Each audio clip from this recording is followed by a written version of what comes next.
I'm high already. I'm high on Sunday morning. Oh, what was that John Denver song? Oh, yeah. Rocky Mountain High, Colorado. Oh my gosh, I'm dating myself. That was reminds me of high school. Well, I just want to say, okay, so lots been going on with me, but recently I went to the funeral of a dog friend of mine, and that's really nice that we pay tribute to our animal friends. But something interesting happened I wanted to share with you. So the mom of the dog asked for a few friends to come up and say a few words. Could you come up and say? So of course they did. So her first friend came up and he said, plethora. And he went and sat down.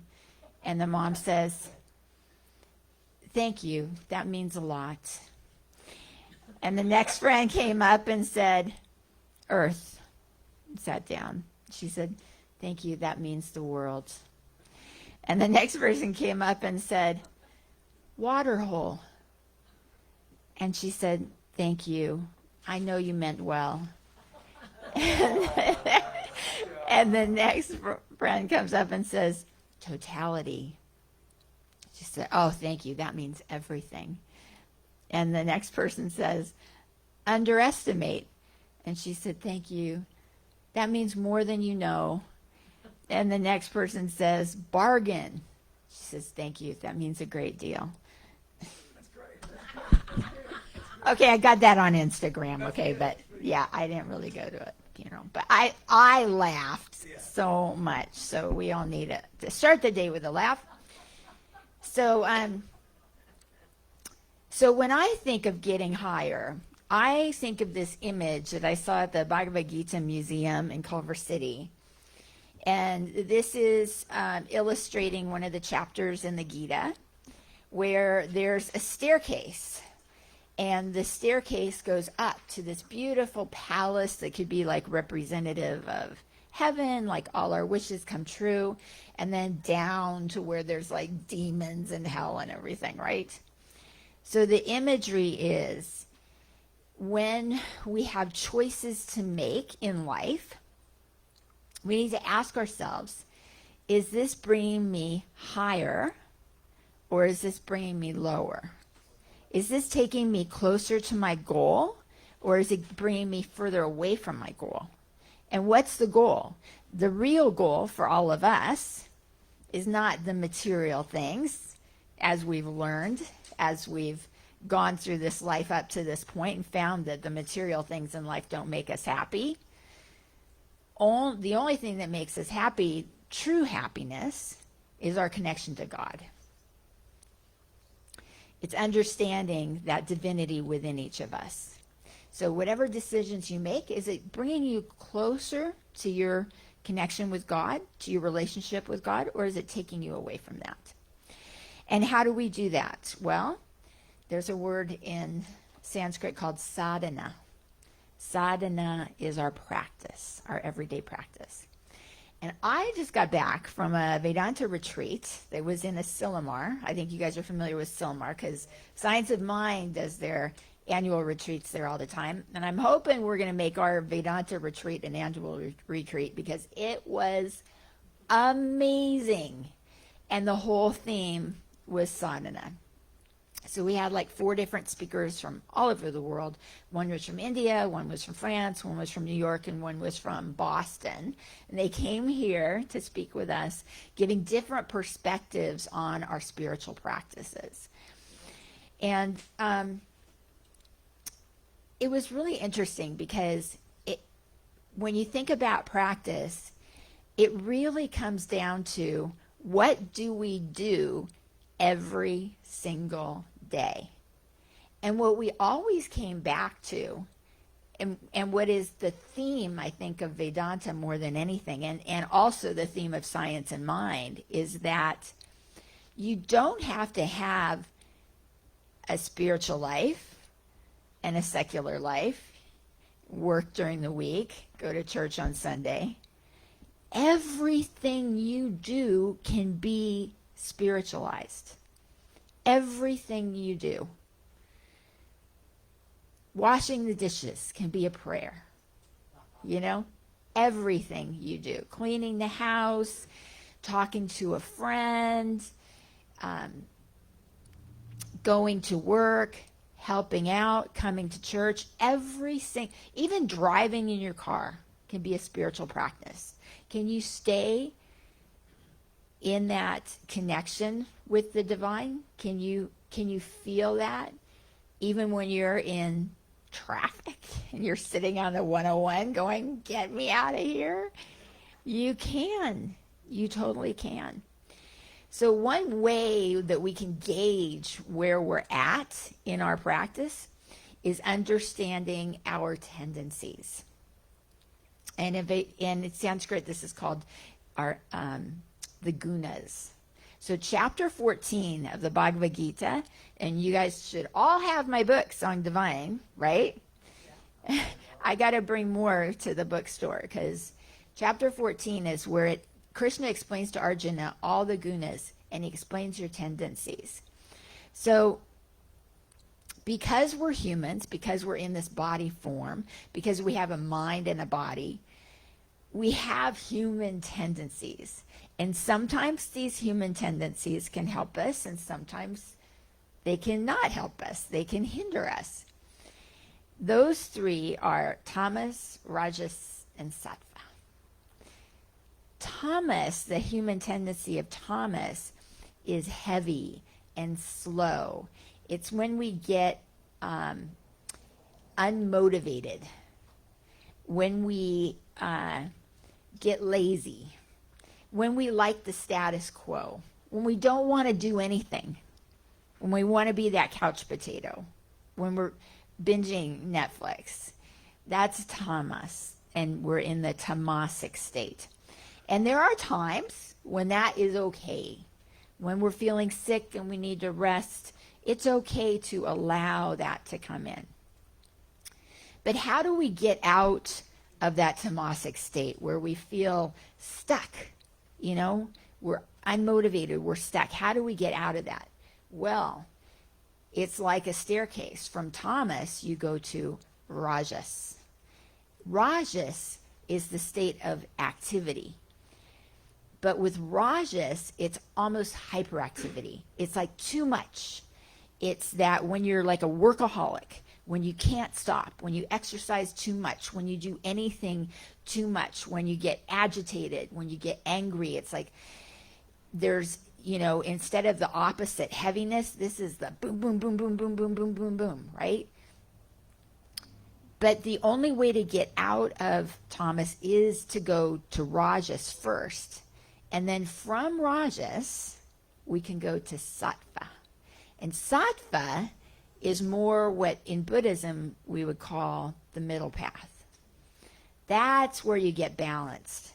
So as you know, with a pendulum, you know, a pendulum swings like this and then swings like this, and then eventually it comes back to center. And that's how the gunas are.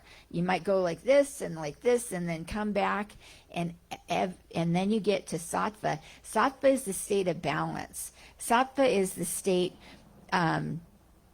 where the sweetness is. And then from sattva, we can go higher to connect to the divine. So Krishna says to Arjuna in chapter 14 all the time, rise above the gunas, rise above your human tendencies. He's telling him this is the time when you need to meditate, when you need to pray, when you need to practice, when you need to remind yourself all the time who you are. Who's going to remind you except you? But you can remind others by your actions, by your example, by how you live your life, and by your practice. And there's a story, I've told this story before, I know here, but I'll tell it again because nobody remembers anyway, right? So there's a martial arts teacher, and he's trying to teach his students about ahimsa. Ahimsa is nonviolence. And there's 3 students. And he says to them, I've got this wild horse here. How would you tame this wild horse? This wild horse is like representative of your life, of your ambitions and everything. How do you tame this wild horse? So the first kid comes out there with the horse in the corral, and the horse starts going after him, and the kid runs. He runs, he hides, he avoids, he's going around. He wants nothing to do with it. To him, that's what nonviolence is. That's how he's going to tame the horses. He's going to avoid it. Go away, run. Teacher says, no, that's not it. That's not a himsa. Sit down. Next student goes, oh, I can do it. I can do it. I can tame that horse. So he gets up and the horse starts going after him. And the kid starts, I'm going to go after the horse. So he starts going after the horse and starts yelling at the horse. But of course, it escalates back and forth and everything. And it's a big mess. And the teacher says, come on, get out of there. That's not it. That's not how you tame a horse either. And then the third student comes, and this is like the horse whisperer, you know. He comes and approaches the horse, bows to the horse, and says, I understand you're having a hard day. All these students are bothering you, and you just want to be at peace. I've got the same goal. I want to be at peace. I have compassion for you. Let's talk about this, you know. And he starts petting the horse gently. And the horse starts calming down, and everything's fine. The guy says, yes, that's it. These are the three examples. The guy who ran away, who avoided it, that was the tamasic tendency. I'll just ignore this and it'll go away. I'm just going to go in my cave, not deal with it. That's tamasic tendency. The guy who confronted and thought more power, more force is going to solve the problem, that's the rajasic tendency. But the guy who thought about it, used his head, and approached with kindness and compassion, that's the sattvic tendency. So that's the way to do it. And the teacher, of course, rewarded that student and said, he is the example of ahimsa. That's how you do it. All of nature, you can see these three tendencies. This is like an earthly bound thing. And in Ayurveda, there are 3 pillars of health, which I'm sure you remember this part because I say it almost every time. Food, sleep, and activity. So with food, how can we practice the sadhana of going higher? We can eat a sattvic diet. So a tamasic diet would be junk food. It would be food that doesn't feed your soul. It would be just whatever is convenient. Rajasic food would be like, well, you cooked it a few days ago, but now it's left over. It's been in the refrigerator or the freezer, and you're just going to put it in the microwave. It's not very intelligent food. But sattvic food is fresh food, good, wholesome food, cooked at home. That's the best kind of food. That's the food that's going to feed your soul. For sleep, what do you need? You need not to sleep too much, not to stay up late at night and have too little sleep, or get up too early in the morning and have too little sleep. You need the right amount of sleep, both quality and quantity of sleep. That's the sattvic way. And then with activity, are you going to be, I have to go to work today, and drag yourself out of bed and do what you do and complain about it and just take the shortcut and do the, sloppy stuff? That would be the tamasic way. Or are you going to do the rajasic way and bring your work home with you, and you're going to be on the computer all day and all night and everything, and just can't stop, and you have to have it right, and you're going to argue with everybody at work because your way is the right way and all that?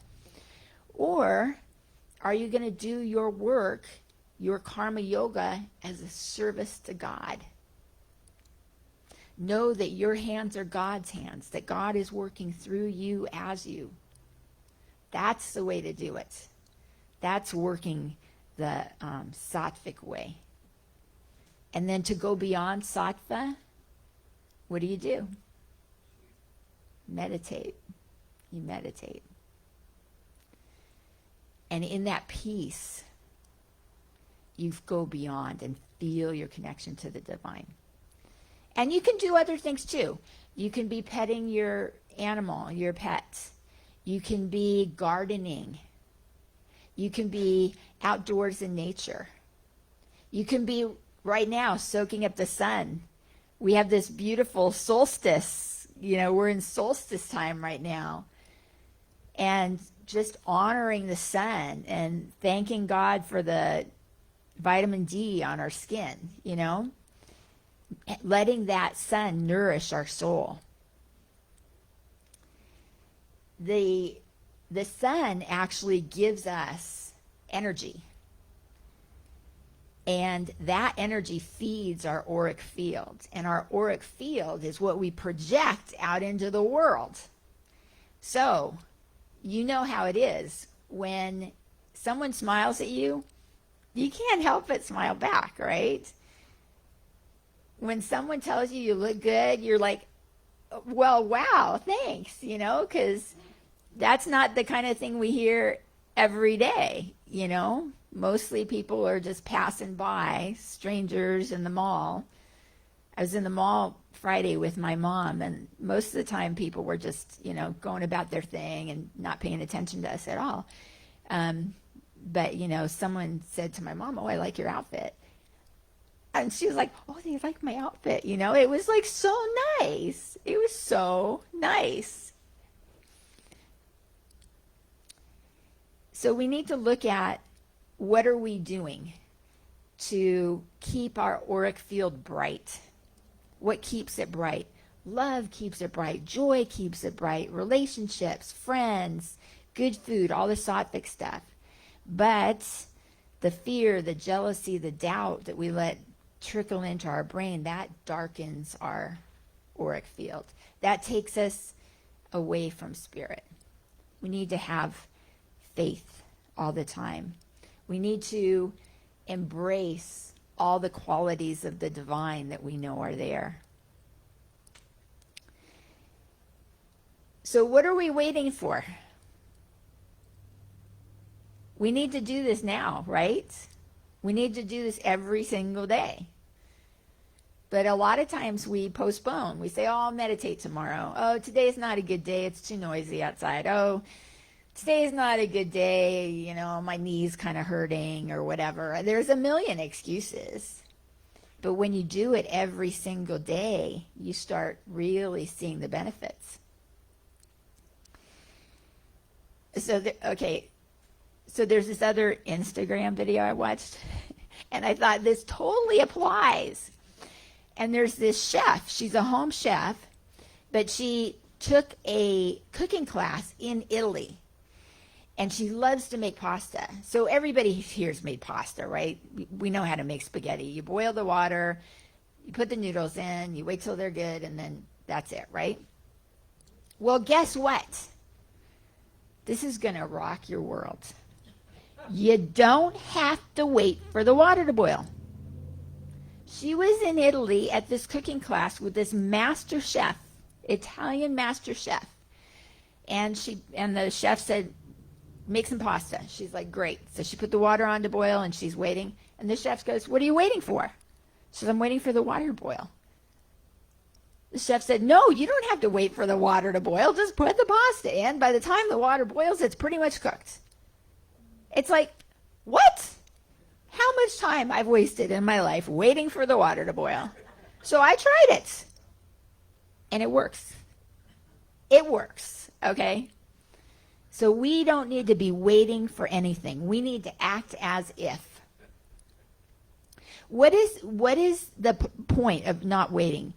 The point of not waiting is you know that the pasta is going to get cooked. Like you can go backwards in your steps, right? You know the fire goes on in the stove. You know the pot goes on the fire. You know the fire warms the pot warms the water boils, cooks the pasta, right? We know that. We have faith, we have conviction, we have experience. It's no different in knowing that God's got our back. What are we waiting for? We don't want to take that leap because I'm not ready. well, maybe when this happens, well, maybe when that happens, I'll be ready or whatever. Don't wait. Just do it. Just go for it. Write that book you've always wanted to write, you know? Write that song you've always wanted to write. Paint that picture. Go on that vacation. Whatever it is, there's a way. You can do it.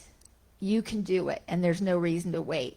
That's part of our practice, is having that faith and that conviction and that certainty that it is possible in our lives, because it is. Ramakrishna used to tell a story about when you're looking for treasure, is it better to dig a bunch of little small holes, or is it better to dig one big hole and go deep? And he said it's better to dig one big hole and go deep, because that's where the treasure is. Deep, deep, deep, deep. You have more chance. We need to go deep within ourselves. There was a story he told where he said there was a woodcutter, like a wood carver type of thing. He made furniture and everything. And he was looking around the forest for wood. He wasn't finding anything good that day. And he ran into a sage. And the sage said, go forward. So he's like, okay. Instead of him meandering around like he had been, he said, just go forward. He goes, okay, I'll do it. So he goes forward into the forest, and he finds sandalwood, which is so precious. It's a very precious wood. And he was elated, and he came back and he brought the sandalwood to the sage. He said, look, I found sandalwood. This is so great. And he goes, yeah, but go forward. He's like, okay. So he went down and he passed where all the sandalwood was, and he went even further. And he found a silver mine. And he brought home all kinds of silver. And he showed it to the sage, and he says, look, I went forward. I went further, like you said. Now I have sandalwood and I have silver. He's like, yeah, okay, go forward. Guy's like, really? Really? So he goes forward into the forest, past the sandalwood, past the silver, and he finds gold. He's like, wow, riches beyond belief. And shows it to the sage, and the sage's like, yeah, go forward. Really? So he goes even farther and farther and farther and farther, as far as he can, and he finds diamonds. Diamonds. Changed his life. But I think a lot of us, maybe we go forward and we find sandalwood and we're content. Oh, we got sandalwood. But how do we know what's beyond that? Keep going, keep going. There's more, there's more, there's more. It's all good. Anytime we have a desire, any kind of desire, there's a reason for that. It's because it was meant for you. You're supposed to have it. It is yours. It is already done in spirit. In spirit, there's no time, there's no space, there's no causation. We don't know what's going to cause it. It already is. All we have to do is claim it. All we have to do is claim it. It's already yours. You are divine. You are whole. You are perfect. You are beautiful. You are devoted. You deserve it. And I love you. Amen.